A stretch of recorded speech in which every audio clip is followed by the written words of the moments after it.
Hey guys, so this is section 9, the last section of chapter 4.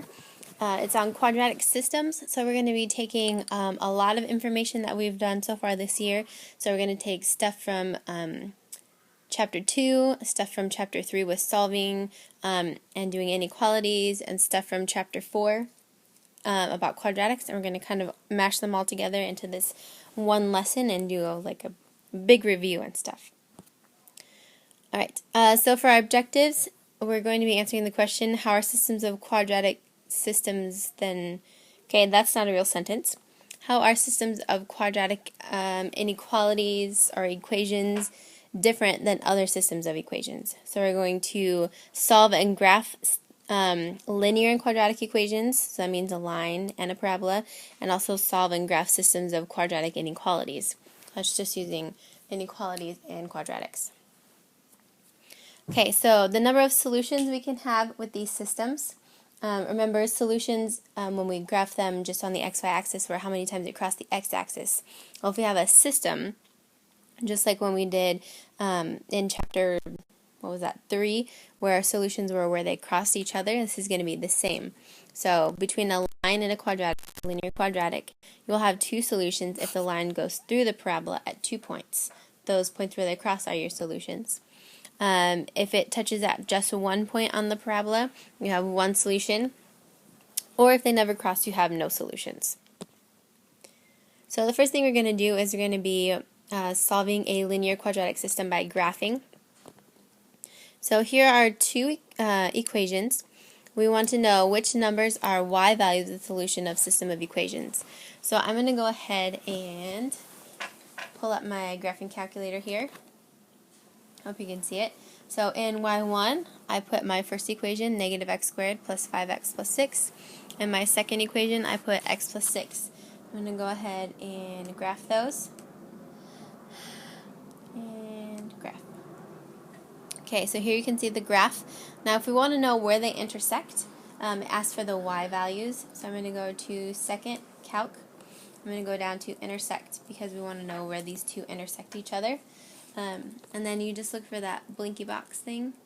It's on the first curve. It says, here it is. Okay, so you want it to be kind of close to where they cross. So here's the parabola and the line. Now it wants me to guess. Okay, and it's going to give me when x is about 0, y is 6. So one possible value is 6. And you can already see it. I'm sorry, I kind of gave away the answer. Okay, and then to find the other point where they cross, do second calc again. Go down to intersect once again, but this time we want to be over by the other point where they intersect. So I'm going to go on the other side, hit enter again. That one's going to guess. And this is at when x is 4, y is 10. So our two solutions where they cross are y values 6 and 10. As you can see, whoops.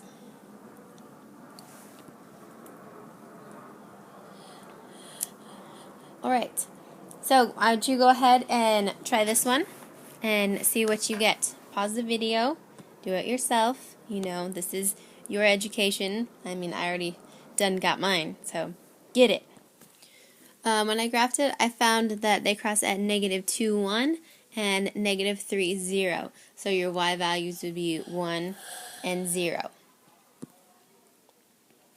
Alright, so solving using substitution. Remember that substitution elimination thing that we did a while ago? Yes, well, like I said, nothing ever really goes away in math. So for using substitution, what we're going to do is we're going to, since these are both y equals and y equals, we're going to set them equal to each other. So x plus 3 equals negative x squared plus minus x plus 6. So let's go ahead and grab a color. I'm going to move everything to one side, so add x squared, add x, subtract 6, and I get x squared plus 2x minus 3 equals 0. Is this factorable? Yes. Why, yes it is. So if I have x plus 3, x minus 1 equals 0. So multiply, you get negative 3, add, you get positive 2. Notice that each one equal to 0, x plus 3 equals 0, x minus 1 equals 0. So x equals negative 3, and x equals 1. Those are my two solutions. But I also need to find my y's for these, because these are only my x values. So if I have, I'm going to do this one first. So y equals negative 3 plus 3, which is 0. So one point where they cross is negative 3, 0. And then y equals 1 plus 3. That's 4. So my other one is 1, 4. So these are the 2 points where my quadratic and my line cross each other. These are the solutions of the linear quadratic system of equations.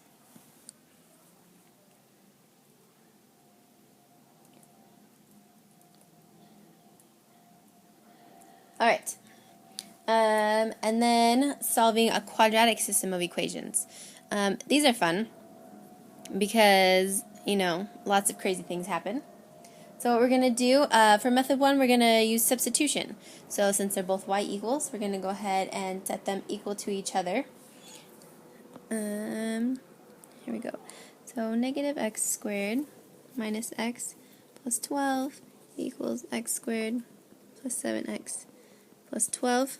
Let's get everything to one side. I like my x squareds to be positive, so I'm going to do that. Do you want to use pink, my favorite color? Oh, is that your favorite color? Yes, pink. Okay. So I have 0 equals 2x squared plus 8x. Now this itself isn't factorable, but I can take out a greatest common factor of 2x, and I have x plus 4 left. So these are two factors.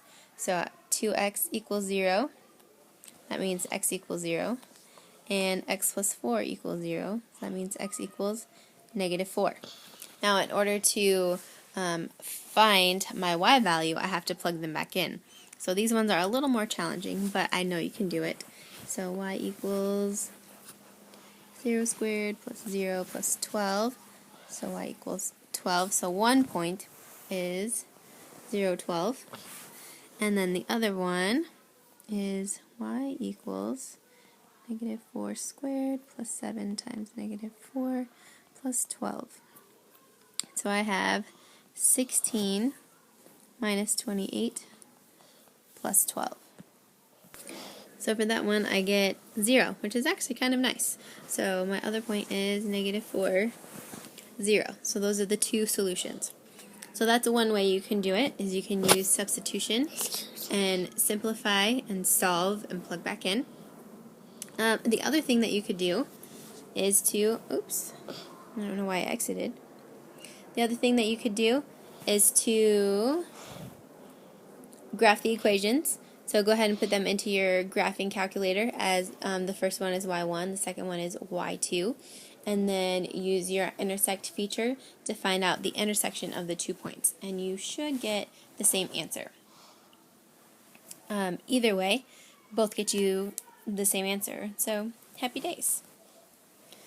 So I want you to go ahead and try this one. What's the solution of this system of equations? And pause the video and go. Alright, I prefer the algebra method, so I went ahead and wrote it out, but your solutions should be 0, 5, and 1, 4.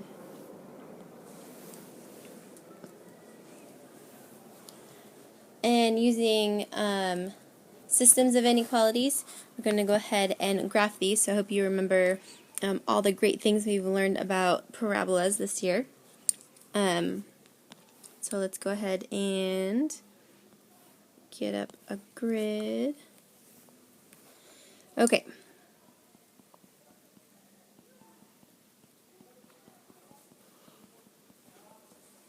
So for my first one, in order to graph it, we need to do that negative b over 2a.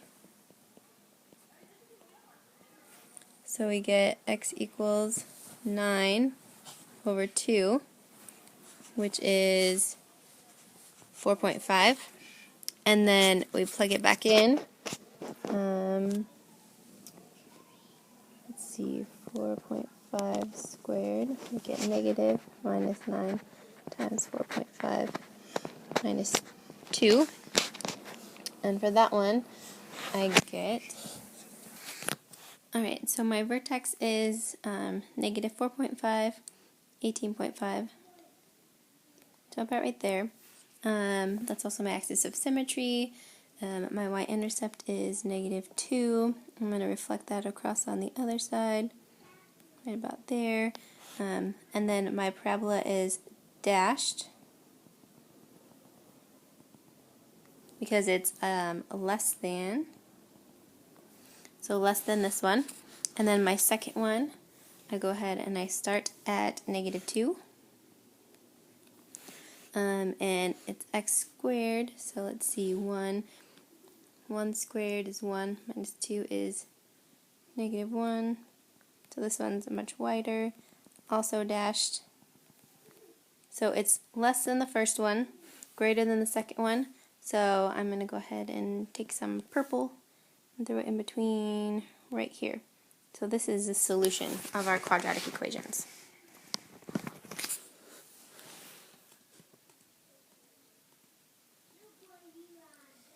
Okay, and there's one for you to try. I want you to go ahead and graph the system of inequalities, and this will be your lesson check to do with your partner. So first thing tomorrow, I want you to get your graph out and look at it together. And then your homework is 4-9, and also to do the practice test. Practice test will be due on Monday, and you also have a test on Monday. So have a great night.